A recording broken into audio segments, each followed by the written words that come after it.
So we're just coming outside of Molineux. Oh, that's a big win tonight. It's the magical 12-point gap at the moment. How are you feeling? I feel magic, David, yeah. He feels magic. Listen, Wolves have won the game 1-0. We're going to come on to the story of the game in a second. Sensation. Your initial thoughts after that? How are you feeling? If it's a quarter to kick-off and we do that, can we have some more quarter to do kick-offs? Because on the hour we don't seem to do good, but tonight, fantastic. It's a great win. Now look, fair play to the West Ham fans first of all for travelling on a Tuesday night to come up and support their team. It was a feisty game. In the end, West Ham I thought came out both hard. They pressed us on the front foot. Wolves responded with their own press, and actually our press started to get the better of West Ham. Although saying that, West Ham had a golden chance before we scored. I think it was Ryan Aiton got caught on the ball, and these are the little things that happen to Wolves, and we got punished for the guy. I don't know, he missed, for he played it straight at our player.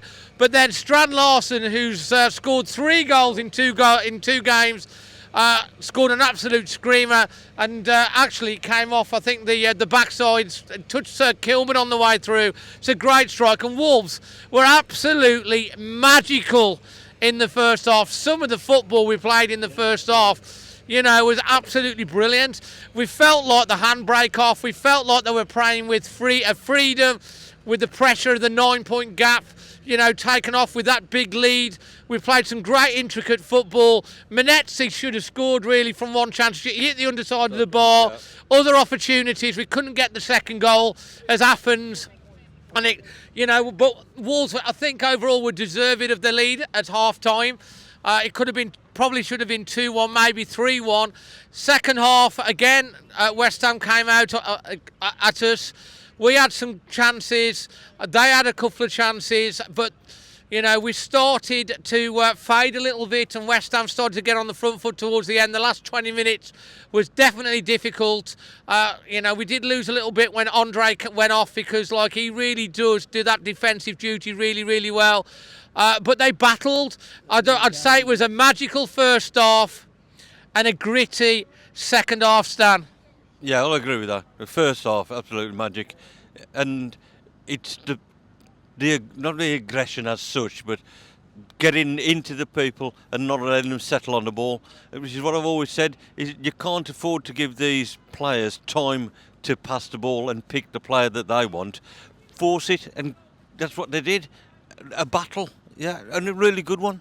You like it when they get stuck in? Yeah, entertaining. I'll tell you what, the Molineux was really good tonight. As I say, the crowd for both teams, the fans were well up for it. It was great. Felt like ages since we've had a game, Dad. But it's good to get that point. 12-point gap now. I know Leicester and Ipswich have got to play. We've got the Tractor Boys away at the weekend.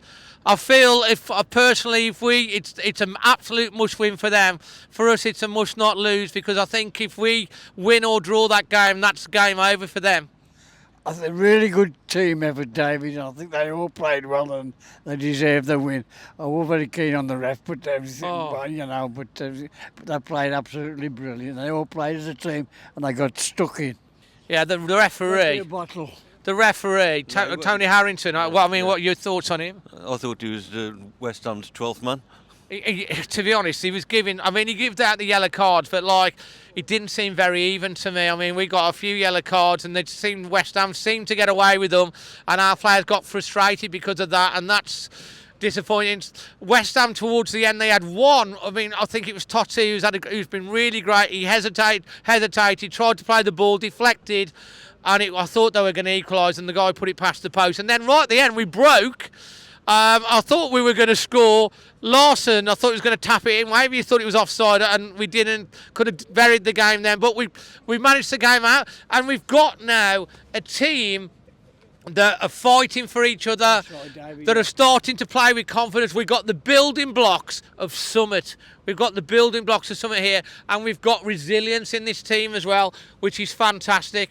I'm going to go to you first for your Leamore Windows man of the match, Stanley. I'm going to give it Gomez. Yeah, why? Yeah. I thought he took good control of the ball. You look at him and he's chasing it down. He's not letting it settle to somebody else. Like, I'll have a go at this, and that's what he did. Fantastic. And your Fox at Shipley performance rating? I'd say 8.5 for the first half, and say an 8. Yeah. So yes, overall 8. A solid 8. Yeah. A solid 8. Your Leamore Windows man of the match, Dad? Mr. Magic?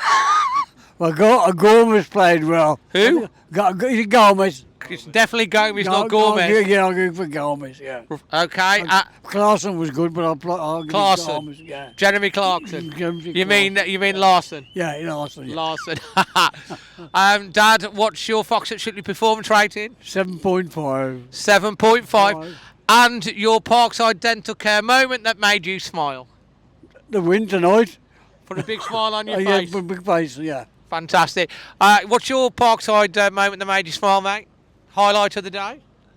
Playing shuttle with you, shuttle ball. Oh, we did. We played a little bit of shuffleboard in the Temple Street Social, which is at Genting, and the darts. Darts, yeah. Which was a bit for the electronic darts. So Yeah. that's I was beating you till we broke, and I don't know about that. yes, definitely. I don't think so. Yes, yes. When we had to break for the food, yes, I was actually in the lead. I had all Because my I- numbers. Yeah, but I had the ball. You did it. They did it. The bullseye. Complete fluke, I might say. No, He did. Yeah. I don't know how he did it. I was aiming for the double 20. Fantastic. Hey, listen, I'm going to give my Leamore Windows man of the match to, I'm going to agree, Joe Gomez. He's here, he's there, he's every blooming where, Joe Gomez, and he's got his new haircut, he's got his new contract to 2030 with Yerson Mosquera. I'm hoping this is a sign of intent from the board. We can keep the players.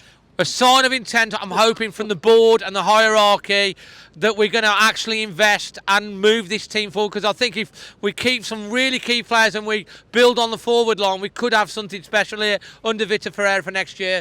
I'm going to give my my Fox at Shipley performance rating. I'm going to give it a 7.5, only on the fact that I thought it was a 9 for the first half and probably not so good for the second half, to be fair. So I'll give it 7.5. I'm tempted by an 8, but 7.5. Oh, I'm going to give it an 8. We've won the game. It's game. Yeah, we're going to give it an 8. We're going to give it an 8. My Parkside dental care moment that made me smile. Just watch Vita Pereira on the touchline at the final whistle, the passion, the way that him and his team are getting the thing. That's what we want. That's what we want. We didn't want this veneered teeth thing with boring beige manager. We've got a manager with personality that is buying into the ethos of the club, that is wanting the team to play with the same passion as the fans, and he's relatable to the fans. It's absolutely fantastic. And his reaction at the end epitomises everything that's happening, and if that carries on, I'm hoping that we can have a much better future. But I think it's pretty much job done, barring a collapse of incredible performance and a run of form from Leicester or Ipswich that really I can't see happening. But you never know. It's still mathematically not safe yet, but we're almost there. You could see how much of a win that was. That was absolutely magic. Well said, Dave. Every word you said. Well, Dad, you are my dad, and I do love you very much. Thank you. We've criticised them for the fitness, but the fitness level now and the amount of running that they did and they do, they are sort of a hell of a lot better. I mean, 100% better to what they were. Because you get to the second half and we'd lost it. We'd got nobody to run or do anything. Now they're still running. They're still fighting for it. That's good. And I'll tell you what else as well, the way we defend in set pieces, and how we were leaking goals, we just look so much more disciplined.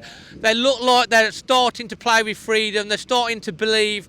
And these are the green shoots of maybe, just maybe, something special. But the board have got to make sure we have a great summer window and we build on this, because that's what we've got to do. We've got the 150th anniversary coming up in a couple of years. Top 4 next year. Oh, Dad. Done me now. Anyway, from all of us, leave your thoughts in the comment section. Hit that smart. If you're new, please hit that subscribe button. Until the next one, from all of us, always Wolves.